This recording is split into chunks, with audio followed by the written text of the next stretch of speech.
সুগন্ধি মহিলা মঞ্চৰ বিশেষ সম্বৰ্ধনা অনুষ্ঠানত আজি প্ৰথমে মৰম আৰু সন্মান জনাব বিচৰা হৈছে অসমৰ এগৰাকী বিশিষ্ট লেখিকা, সমাজ সেৱিকা, নাৰী সবলীকৰণ, বিশেষভাৱে সক্ষম লোক, সমাজৰ দৰিদ্ৰ আৰ্তজনৰ উত্তৰণৰ বাবে প্ৰশংসনীয় পদক্ষেপ গ্ৰহণ কৰি অহা এগৰাকী বিশেষ মহিলা। তেখেত হৈছে ডক্টৰ হিমা কাশ্যপ। তেখেতে বহুদিনৰে পৰা আৰোহণ ফাউণ্ডেশ্যনৰ মুখ্য পৰিচালন হিচাপে জড়িত হৈ আছে।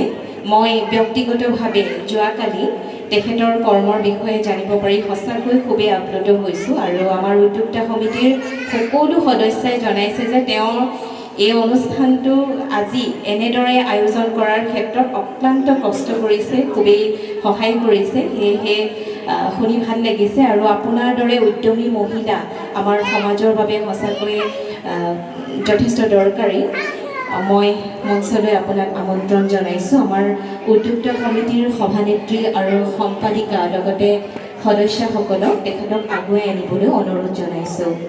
বিশিষ্ট লেখিকা, সমাজ সেৱিকা মাননীয় ডক্টৰ হিমা কাশ্যপলৈ বিশেষ সম্বৰ্ধনা শ্ৰদ্ধা গ্ৰহণ কৰিব।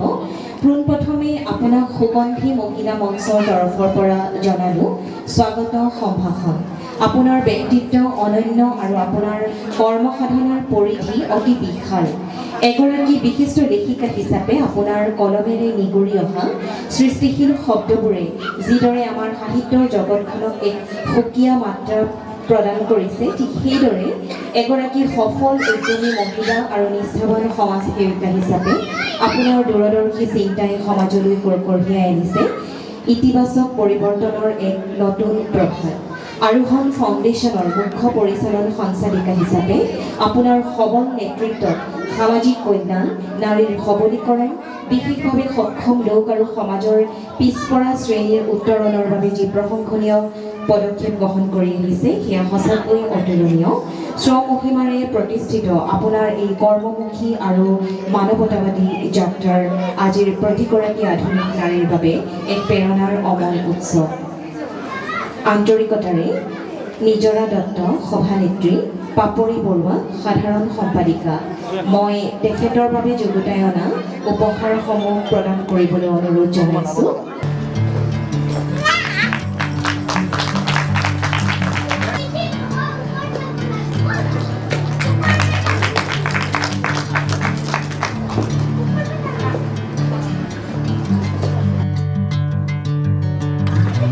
ইয়াৰ পাছতে তেখেতক জ্ঞাপন কৰিব বিচাৰিছে এটি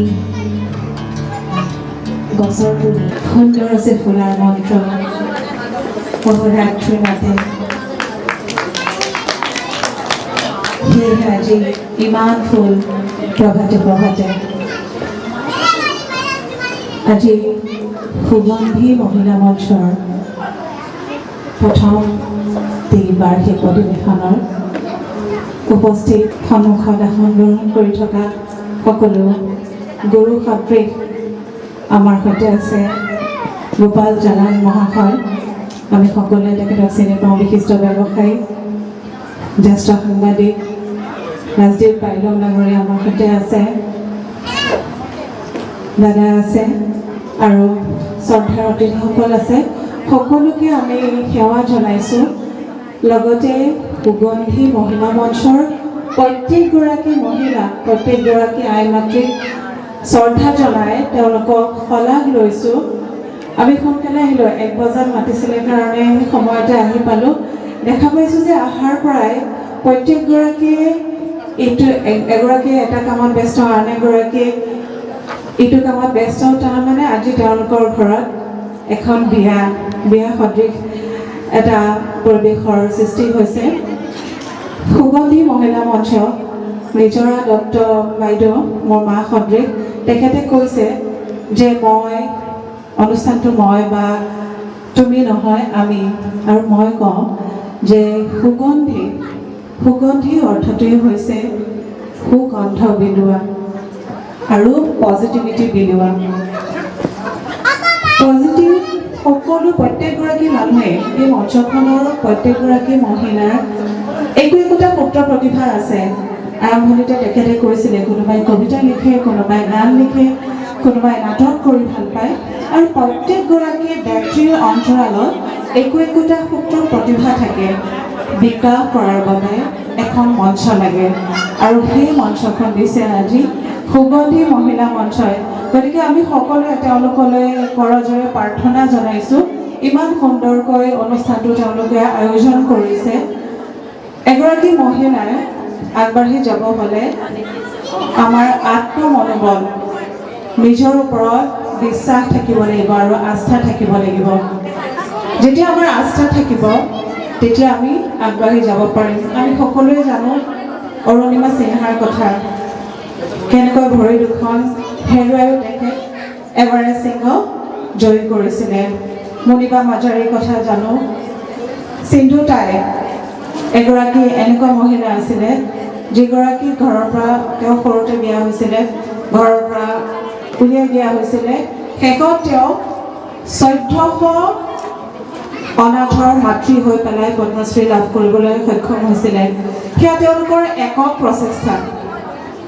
প্ৰচেষ্টাত যদি এগৰাকী মহিলা ইমান দূৰ আগবাঢ়ি যাব পাৰে, তেতিয়াহ'লে আমাৰ সুগন্ধি মহিলা মঞ্চত ইমান কেইগৰাকী মহিলা আছে। মই যদি এখন হাত আগবঢ়াই দিওঁ, তাৰ ওপৰত আপোনাৰ আৰু এখন হাত লগ লাগে, এনেকৈ আন এখন হাত লগ লাগি আমাৰ কিমানখন হাত হ'ব বাৰু?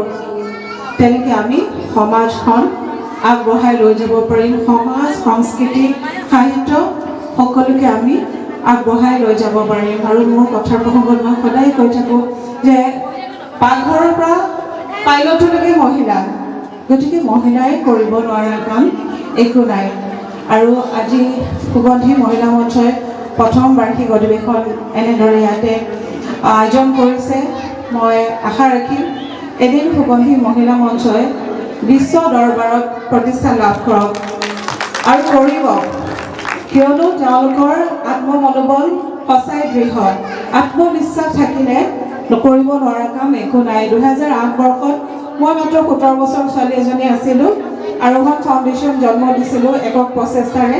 আজি আৰোহণ ফাউণ্ডেশ্যনৰ সৈতে 20,000 মহিলা জড়িত হৈ আছে। বিশেষভাৱে সক্ষম ব্যক্তি কমেও আমাৰ 500 জড়িত হৈ আছে। গতিকে আমি যদি সাহসেৰে যুঁজখন আগবঢ়াই লৈ যাব বিচাৰোঁ, নিশ্চয় আগবাঢ়িম।